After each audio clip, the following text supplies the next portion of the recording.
திருச்சிற்றம்பலம், தில்லையம்பலம், தென்னாட்டுடைய சிவனையை போற்றி, எந்நாட்டவருக்கும் இறைவா போற்றி. அனைவருக்கும் வணக்கம். நாம இன்னைக்கு ஜூன் மாத பலன்களை பத்தி பார்க்க போறோம். ஜூன் மாதத்துல சனி பகவான் ஆட்சி பலம் பெறுகிறார். அதே போல செவ்வாய் ஆட்சி பலம் பெறுகிறார். சுக்கிரன் 12ஆம் தேதி வரைக்கும் ஆட்சி பலம் பெறுகிறார்.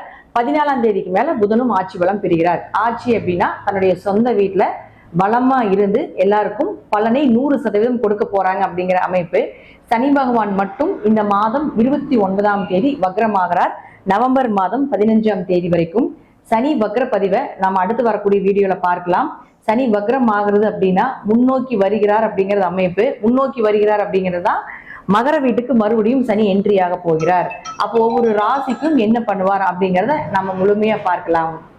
கன்னி ராசிக்கு உண்டான ஜூன் மாத பலன்களை பத்தி பார்க்கலாம். கன்னி ராசிக்கு உங்க ராசியில கேது இருந்துட்டு இருந்தார். நிறைய தடை தாமதங்கள், வம்பு வழக்குகள், பிரச்சனைகள், கணவன் மனைவிக்குள்ள வேறுபாடுகள், கருத்து வேறுபாடுகள் நிறைய வந்திருக்கும். இந்த குரு வந்ததுக்கு அப்புறம் இந்த கன்னி ராசிக்கு ஓரளவுக்கு நல்ல பலன் அப்படின்னு சொல்லலாம்.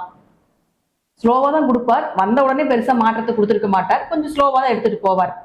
அடுத்து பாருங்க, உங்களுடைய ராசி அதிபதினு சொல்லக்கூடிய புதன் எங்க இருந்தாருன்னா 9ஆம் வீட்டுல இருக்கிறார் 14ஆம் தேதி வரைக்கும். அதற்கப்புறம் பாருங்க 10ஆம் வீட்டுக்கு தொழில் ஸ்தானத்துக்கு வரார். ராசி அதிபதி 9ஆம் வீட்டுல இருந்தா ஆன்மீக வழிபாடுகள், நல்ல குரு அமைவது, தந்தையினுடைய அனுகிரகம் கிடைப்பது, அவர்கள் மூலமாக ஒரு உதவிகள் இதெல்லாமே கிடைக்கும். இப்போ இந்த ராசி அதிபதி புதன் என்ன பண்றாருன்னா 14ஆம் தேதிக்கு மேல தொழில் ஸ்தானத்துக்கு வரார். அப்போ நிச்சயமாக தொழில் வளர்ச்சி உண்டு. தொழில் சார்ந்த விஷயங்கள் எல்லாமே உங்களுக்கு சக்சஸ் கிடைக்கும்.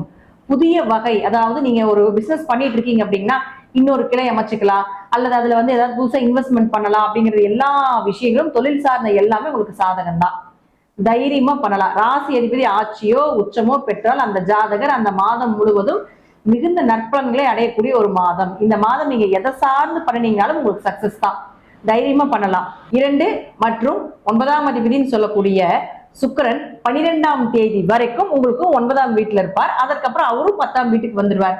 அப்ப 2 கூட 10க்கு வந்தா ஆட்டோமேட்டிக்கா தொழில நல்ல லாபம், தொழில புதுசா இன்வெஸ்ட்மெண்ட் பண்றதுக்கு ஏதாவது ஒரு வழியில உங்களுக்கு பணம் வரவு வர்றது, குல தெய்வத்தினுடைய அனுகிரகம் கிடைப்பது, அதே போல சொத்து சம்பந்தப்பட்ட விஷயங்கள் உங்களுக்கு சாதகமா வர்றது, இது எல்லாமே கிடைக்கும். உங்களுடைய சொந்த இடத்திலேயே கூட தொழில் பண்ணக்கூடிய ஒரு அமைப்பையும் நிச்சயமாக ஏற்படுத்தி கொடுப்பார். அதுவும் பூர்வீக இடத்திலேயே பண்ணி கொடுப்பதற்குண்டான வாய்ப்பையும் நிச்சயமாக இந்த சுக்கிரன் ஏற்படுத்தி கொடுப்பார். அடுத்தது 3 மற்றும் 8ஆம் அதிபதினு சொல்லக்கூடிய செவ்வாய் 8ஆம் வீட்டிலேயே இருக்கார். நம்ம என்ன பண்ணுவோம்னா 8ஆம் இடம் அப்படிங்கிறது மறைவு ஸ்தானம், 3ஆம் இடம் அப்படிங்கிறது மறைவு ஸ்தானம் அப்படின்னு சொல்லுவோம். ஆனா 3, 8 அப்படிங்கிறது மிகப்பெரிய பண வரவு, சூட்சமமான பண வரவை கொடுக்கக்கூடியது. உழைப்பில்லாம ஈஸியா ஜாக்பாட் அடிக்கக்கூடிய ஒரு கிரகம் தான் 8ஆம் இடம். உயில் சொத்து 8ஆம் இடம்.